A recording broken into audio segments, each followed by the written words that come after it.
So you didn't watch night 2 yet. We'll go back and you can watch that later. Did you watch Raw? Yes. Okay. So, all right. So this is interesting. Raw, coming out of WrestleMania, 6 million views. The company got sold to Endeavor, which is a UFC parent company, which is great. Going to have a lot of crossover promotion. Bro, you're going to be seeing like a lot of UFC promotion on WWE shows and vice versa, which you really didn't think would happen, previously. But they're definitely, you can see Dana and Vince would be the type of guys. So Vince McMahon is back. Yeah, which is weird because at one time Vince had the chance to buy UFC and he didn't. Right. And at one time Dana had the chance to do like cross promotion with Vince and he didn't want to. Mm-hmm. But now it's common sense, funny. Right? Yeah, they have to now. And here's another thing: their owners are saying, "Okay, you got to cross promote." Here's another thing that Vince actually wanted Dana to do a feud with him, like a hair versus hair thing. Wow. Yeah. Well, one of them doesn't have any hair though. Right. Yeah, so that'd been interesting. I don't know if it was hair versus hair, but it was a match. They right? wanted to do something together. My bad. Yeah. All right. So the show did 2.26 million fans, and that was, the day after WrestleMania always gets a bump, but they were also going head-to-head with the national championship game, so this number was, it's a good solid number, because people want to know coming out of the, what's going on. So the Vince thing turned everybody on Twitter, especially the Mark podcast and everything, that all of a sudden now the show is terrible again because Vince is back in charge. And they ripped this Raw for reasons which I'm not quite understanding because I watched the show and we'll talk about it. But like everybody said, it felt flat. And I'm like, we'll talk about it, right? So the show opens up with Triple H basically doing a pretty long promo. Basically just putting over that they've been sold, but they're not going anywhere. Okay, and this could have been done in like a 3-minute promo. It seemed like it was like 10 minutes. He introduces Roman and Heyman. Cody comes out. Basically, Cody says the last night didn't really, turn out the way I wanted. I had you, and I'm standing in the ring with the Solo who cost me the match. He goes, well, the one word I've got in my mind right now is rematch. And Roman and Paul are saying like, no, forget it, no rematch. There's no way, whatever. And so, Cody says, well, let's do something tonight. So like a tag match. And Paul Heyman says, okay, basically you can do the tag match, but it has to be with somebody that wrestled at WrestleMania this past weekend, and that person who's your partner will never get a chance to wrestle Roman Reigns for the championship again. I didn't understand that because I could see the second part, you never get a chance against a tribal chief, but why did it have to be somebody who worked WrestleMania? Because they worked WrestleMania, and I think they want to make it fair. Like if you think like it had to be somebody who's had a match, because like we're kind of like it isn't fair for us to have a fresh guy, right? I guess that's what they were saying. That's how I deducted the logic there. Even though they didn't really explain that. Paul sort of said, I don't want some fresh guy that's been like, because maybe he was, because I think he was Paul, and the fans, they haven't reintroduced him yet, but the fans could have been thinking maybe it's Randy Orton. Right. And Paul could be thinking that too. It's like, so that's Riddle. Okay. Or Riddle, right. Yeah. So who did not wrestle WrestleMania. That was a great swerve. Brock Lesnar coming out. That was great. So then Brock comes out, and the facial expression of Roman was really cool, and they got a good pop. And they just hugged and stuff for thing, and they guess, so they're going to have the tag, him and Cody hugging. Heyman's face was priceless also. Yeah. So then we go to you got any comments that this is like, good opening segment. I thought Triple H I thought it was genuine. Like he was really happy of how WrestleMania, the money they made and everything, he was genuinely happy and good delivery, good energy. Right. So next is Omos and Elias. Omos squashed Elias. Jimmy Uso and Jey Uso were backstage. Poor Elias, he's fallen really bad from where he was, and I still don't find Omos intimidating. I mean, he should be a big man just throwing you around and like. Right. He doesn't seem intimidating to me. So basically, the Usos are trying to get a Roman's room. Paul comes out and calls them greatest team of all time. It's kind of very weird. The tone they were taking here with them. I thought they'd be kind of upset that the Usos had lost, but they were kind of like, you're the greatest tag. I don't know. It's kind of weird. I think they missed a storyline arc here. Heyman said he wanted them to go enjoy fresh seafood in the jet.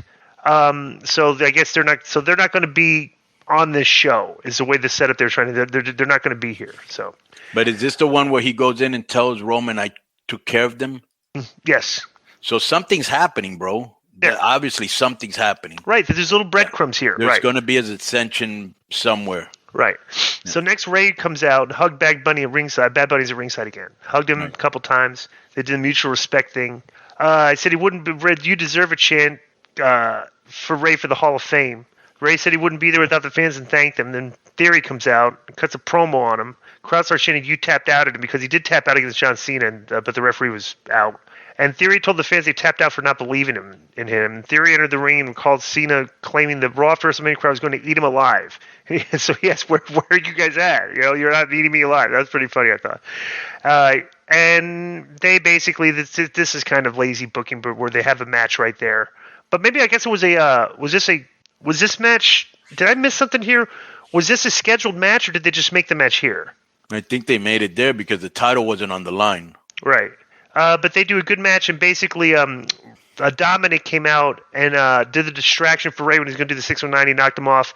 So then he goes to do the 619, but Theory grabs his legs and puts him up on his shoulders and gives him the A-Town down finisher, which is a good finishing sequence for him.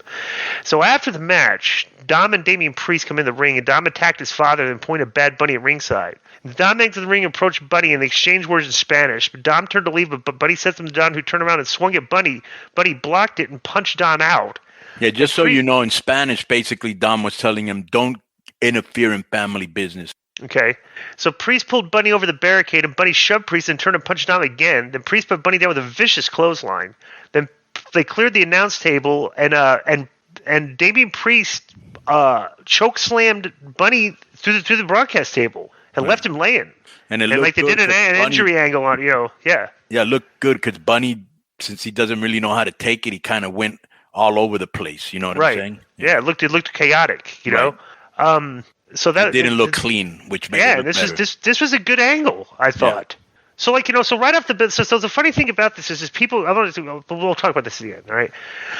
So backstage, Pierce told Priest that Bunny was there to support WWE, and Pierce said Priest provoked Bunny, and Priest said Bunny took a swing at Dom. He said if Bunny wasn't his friend, he didn't like him, then Pierce would really have a reason to be angry. So that was kind of weird because he's trying to claim he still likes Bad Bunny. Right. So next, Kevin Owens comes out. With Sami Zayn, and basically just kind of feel good promo about the winning the belts. The Street Profits come out, and basically they did a verbal exchange that turns into a match, and the match is a non-title match, and the tag team champions beat them in a non-title match in 13 minutes. So it was like, I don't know why they've done two segments where they did the interview that led to the match. So they could have formatted this different, I thought. But what did you think of this? I don't know, Profits did a couple things that, and maybe I'm overanalyzing it, where it looked like maybe they're going to turn heel, which I don't think they should because they have something really big in Ford. But this was good. They gave him, a lot of time, and this was really good. And they beat him with the stunner and the Helluva kick. It was kind of weird at the end. Ford. Zayn was putting Ford into position for the Helluva kick. It looked kind of weird there, kind of awkward. Right. Yeah. Right. But good match. So next is Rollins is backstage gloating about winning the match and basically said the party's not here, the party's out there, and went out and serenaded the crowd in his song and everything. This is just like a segment just to get him a pop, I guess. So yeah. Not much to it here. Then Bobby Lashley was interviewed, and that's how he's feeling after winning the Andre the Giant Battle Royal. And he said he had a lot of pent-up frustration over standing in front of the WrestleMania crowd, not competing. Bronson Reed edited a picture and asked me to call him Uncle Bobby. Reed said he's the nephew because Lashley teaches him things, and Reed said Lashley taught him how to lose when he won the Battle Royal. Reed said the pupil eventually schools the teacher, and Lashley asked if he wanted to fight him, and Reed said he couldn't do it tonight, but he had that Lashley would eventually learn his lesson. So as Reed leaves, Mustafa Ali shows up and talking about how he's been hearing a lot of no's lately. He said he needs to be more positive and never take no for an answer. Lashley said he wanted to take someone in the ring and maul them and wouldn't take no for an answer. He grabbed him and pulled him into the ring and beat him in 40 seconds and squashed him. Right? So I was like, yeah. They just totally buried Ali. I thought they were trying to push the guy. And they are doing a little bit of a slow build here with Bronson Reed and him. That's obviously the next angle here, so which is interesting. Right, and they were the last two in the Battle Royal too. Yeah. So they go backstage, and now we get the scene with Reigns, Heyman, and Solo were in the room. And Reigns asked if his cousins were gone. Heyman said they went to the jet. Reigns asked Heyman if he knew Lesnar would be there. Heyman said it was the day after WrestleMania. He said that's normally when Lesnar takes 6 to 9 months off and leaves everybody hanging. Heyman said that's the life Reigns rescued him from, and that's why he loves him. Reigns, that's how it happened. Heyman said Lesnar could never challenge Reigns again, but he's nothing to lose. Reigns said one of his greatest accolades of all time is smashing Lesnar, so he'd do it again. And Reigns said he would smash Cody after that, and he said when he was done, he would tag in Solo, who could show Cody who was ready. What did you think of this? Good. The best part about this is the way Solo is eyeballing Paul Heyman when Reigns is asking him these questions. Right. You know, like he's kind of got yeah, right. You know, he's got good facials. That kid, you know, he's plays a serious guy. Bianca comes out to cut a promo. Rhea Ripley and basically this is the Rhea Ripley comes out, said Belair calls herself the EST, but she's really just the luckiest woman in WWE because Ripley challenged Flair instead of her. And once in the ring, Ripley promised he would get back to it and she would beat Belair just like she beat Flair. Belair took issue to Ripley claiming she's the luckiest, and Belair said Ripley made her choice for a reason. She's all about getting in the ring with the best, and one day when Ripley's ready, they will see who is the best of the best. Then Ripley said something off mic and the started to make her exit. Then, and that was the end of that. This was a nothing happening interview segment. Right. Did nothing for me to want to see them, except the fact that I know it would probably be a good match. Right. But yeah. Dakota and Io Sky against Liv and Raquel for a shot at the WWE Women's titles, and Liv and Raquel go over. This wasn't good. This wasn't bad.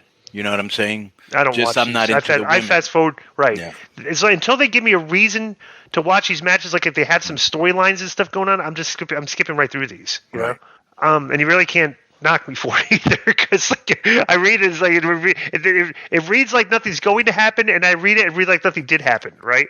Yeah, it didn't. You're absolutely correct. You know? Except for about 4 women, they don't do anything with the rest, so you don't care.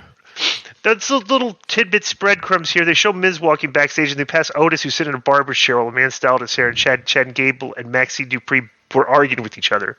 So this is a little tiny scene, but I think that's funny how they keep that storyline going, right? Right. So Miz was in the ring for a Miz TV, complained about Pat McAfee and George Kittle and Shane McMahon and Snoop. Then Matt Riddle comes out on a scooter. The bro chant broke out. Surprise, did you miss me? Then Riddle said, the Miz attacked Riddle from behind and put the boost to him. The Riddle covered hit Miz with the ripcord knee and followed up with the bro Derek, and that was it. Not a lot. There was not a verbal exchange. It's just like attack. I bet they were going long, and they had to cut a lot of the stuff short. He got a good pop coming out. They did. Yeah, people miss him. Graves said the Bad Bunny was taken to a medical facility, and he apologized to Bunny's fans and said it was unacceptable to assume the priest would have to pay for his actions. Becky, Trish, and Lita were interviewed backstage. We're going to see probably Ray and Bad Bunny against Dom and Priest in Puerto Rico. Yeah, I would assume so. So next is Becky, Trish, and Lita were interviewed, and Lynch said she felt like their life had been on repeat after fighting Damage Control for the last night. That's a great line. Right. You know, Lynch said they could probably get back to the goal of raising the prestige of titles now that they're done with Damage Control. She really this is a good shot at Damage Control, you know? so basically saying is that we've been stuck in this angle with these jabronis all the time. It's been stale. Right. You know, she basically said that on TV. Time she's buried them, by the way. Right. Yeah. So next is Roman, Solo, and Paul make their entrance for the main event, heading into the break, and so they come out, they do the big entrances and the big announcements. They announce Brock, they announce Cody does his thing in the ring, turns around into Brock, and Brock scoops him up and hits him with an F5, and the people were shocked, like they had no idea where that came from. Solo and Roman are like, let's get out of here, this is like their thing, and just Brock goes on about a 7-minute destruction of Cody Rhodes where he suplexed him onto the cement over the railing, put him through the table, beat him up, suplexed him, F5'd him again, then F5'd him on the stairs in the ring, and left him laying at the end of the show. Good intensity by Brock too. And good closing segment where Rhodes' head is on the ring steps and he's just dead. He's dead. Brock's just walking away. And bro, so everybody is sitting there burying this show. And I'm like, dude, you had 2 good, hot, major angles on this show with the Bad Bunny and Priesting and this. Right. It's like, so we're missed. So next week. And you had the return of Riddle. Right. And you want to know, why did Brock Lesnar do that? Right. This is good episodes. Like, it was a complete swerve. And now everybody wants to tune in and find out why Brock Lesnar did this. You know, and it's like this to me was like, you know, the show may have been a bit underwhelming, but you had two hot angles coming out of this. You know, I will say I thought the show would be better since it was the Raw after WrestleMania, but it wasn't bad like, you know, you're saying people are saying. Right. It's just, like I said, they said you got to, bro. When was the last time we had a good hot swerve with top guys? Yeah, that was. Seriously, when's the last time this happened? It hasn't in forever, which is why I'm like, how can people be on this? You know, the last time we had a swerve was when Jay turned on Zayn. Right. Yeah. All right, so that's been our Raw review. Enjoy the rest of the show. Boom.